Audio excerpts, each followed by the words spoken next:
Nick, over under, how many times do you think you say "scoozy" in this film? Oh, so many. So many. Funny. That's a good I one. hadn't seen it till last night, and I was like, oh Scusi. man, boy, I have a very small Italian vocabulary. Mainly is scusi, grazie mille.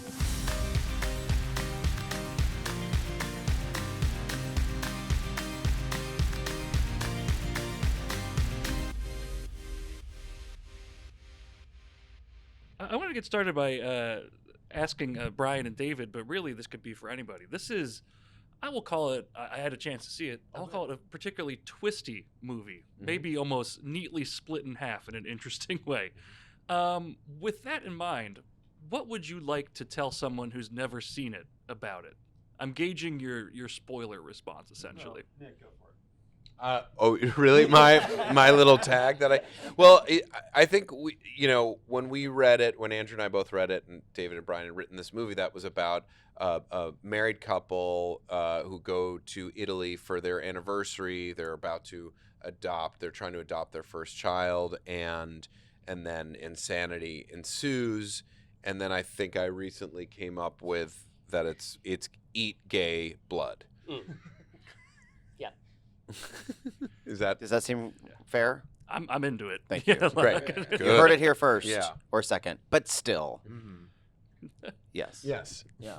I think the experience that we were looking for people to get is just to be sucked into their relationship, and then the surprises that unfold naturally in the movie really do come out of left field, which is very much like your life when you're anticipating having a child. It's like everything is like cranked to an 11, so you don't know what is going to happen, and sometimes it feels like a horror movie, and sometimes it feels like a comedy. What was the genesis of the idea? Was it just that feeling of just like life is wild and unpredictable when it's time to have a baby, or where did the idea kind of come from? I mean, the first act was sort of born from a true story in which Brian and I, we are a married couple, and we're still married after making a film together.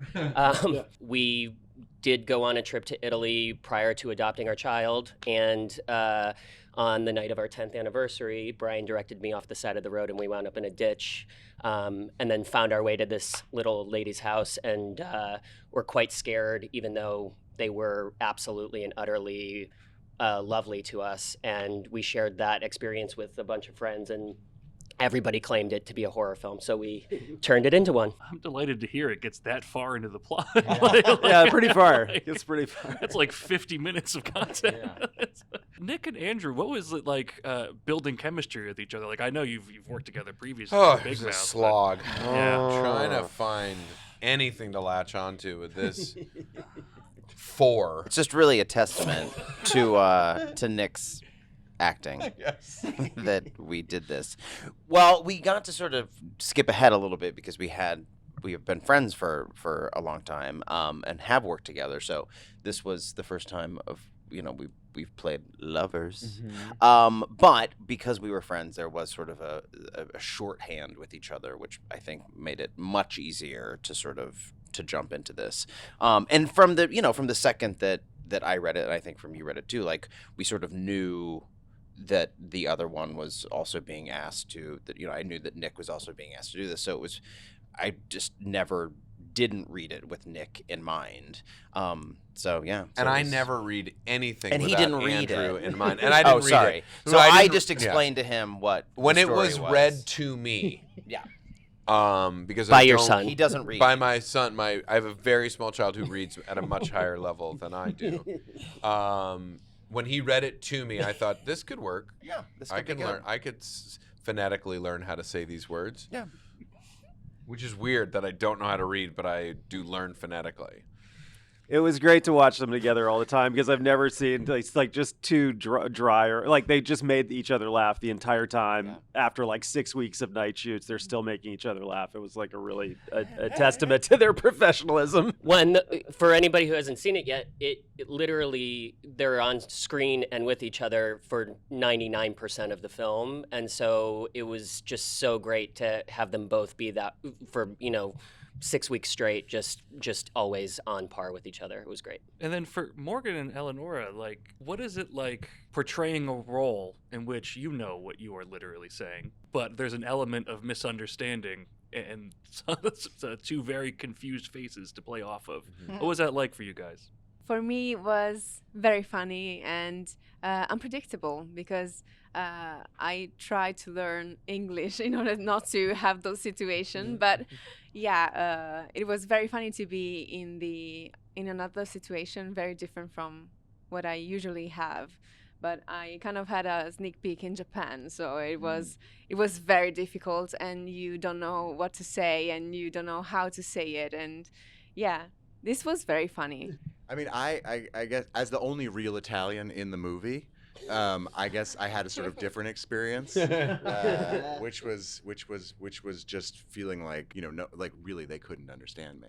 You know what I mean? So it was easier for me, I think, than Eleonora. It has to be weird for you because you are truly living in both spaces, and you successfully. And I just quickly want to take a moment to just talk about Ryan Gosling and Emily Blunt, and the chemistry that they have. Two great talents. The Fall Guy. Wonderful chemistry. And so it's obviously we're here to talk about it. I don't understand you, but we'd really love the opportunity to talk a little bit about the Fall Guy. Yeah. Apparently Steven Spielberg loved it. Did you see that? Really? Did you see that? Yeah, they put out it was like, wow. yeah. Well, that's sweet. so to have. happy He and Ryan for Gosling them. had a sweet moment, I think, on a red carpet somewhere about it. Oh. And they didn't know each other, it turned out. But No. yes, they but do. Steven Come Spielberg on. had seen the Fall movie. Guy. Can we pull that up right And now and he watch loves it? Ryan Gosling. I would love that. We all love Ryan. Who doesn't? Yeah. I heard that they're calling Ryan and Emily the poor man's Andrew and Nick. Thank you. Well, thank you. You No, heard that it here makes first. sense. Den of Geek. Den of Geek, thank you for I that. really should not be saying that somebody was kind enough to be on the cover of our magazine. Well, but that's didn't implying that pose for that that is a cover. negative That is- comparison. Yeah. Is that an AI cover? oh god, I'm gonna get fired. Yeah, Oh, no, God. you're fine. You're They'll fine. be thrilled. They're Ryan real and- sweethearts. I've Who's never Ryan met them. and who's Emily? I think I'm Ryan. Yeah, I think I'm Emily. I think I'm Emily. I mean, I'd wish That's I right. could. Me. I Fine would. with me. I would like to be. Oppenheimer's Emily. gonna win an Oscar. Barbie's not. So, Oh. if we want to get into it, Nick, over under, how many times do you think you say "scoozy" in this film? Oh, so many. So funny. many. That's I a good one. hadn't seen it till last night, and I was like, oh Scusi. man, boy, I have a very small Italian vocabulary. Mainly is scusi, grazie mille. Grazie And that's mille. about it. That's a lot We of work, scusi. yeah, we work with what we have, Yeah. and what I had was scusi. We felt like it was important to not make an effort to learn any Italian. Yeah. For this film, we refused to speak to anyone. Anyway, no eye contact. No. And I was also a real fart machine on set, so scusi was also an important part for me to It worked on navigate many that. levels. It worked on a lot of levels, on and off camera. Brian and David, when when cutting together this film, did you ever see like versions of it without subtitles? And how did it play for you? Yeah, I mean, that was like a huge part of figuring out how to, construct the jokes where the audience, unlike in a lot of comedy where you're trying to surprise the audience with a punchline, here you're sort of reversing that structure. So it's playing with, when do you show them what they need to say? When do they need to hear the Italian word for a sound alike? So it was a cool process and very iterative in the cut. Not to be too serious, but. Well, and neither of us had ever worked with subtitles before, so actually understanding how those worked in our benefit was and against our benefit. There's a couple places in the movie where we don't even place the subtitles on screen until the joke lands, and to play around with that was so much fun. How much time did you spend looking up Italian phrases that just phonetically sounded bizarre in English? So much. Because there's one of So note much in the movie Yeah, at yeah. least. Well, and trying to make those make sense for joke purposes was fun and also very exhausting to try to find those. For the actors, what is it like performing whilst just covered in blood? And then for Nick, even what's worse, mud or blood? Mud is worse.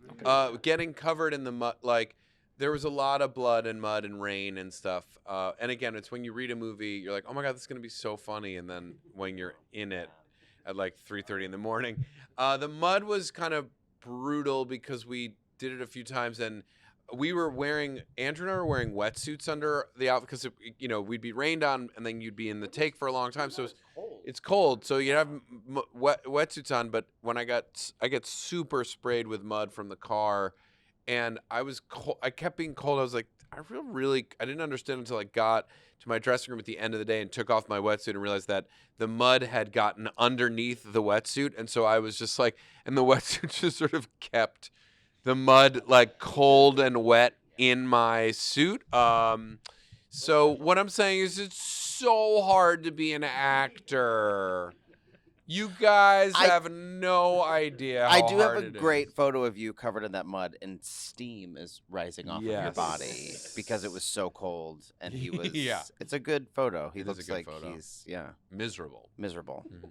It was hilarious. Mhm. If you were just airdropped in a foreign country where you didn't know the language and I took away your phone, how would you fare, each of you?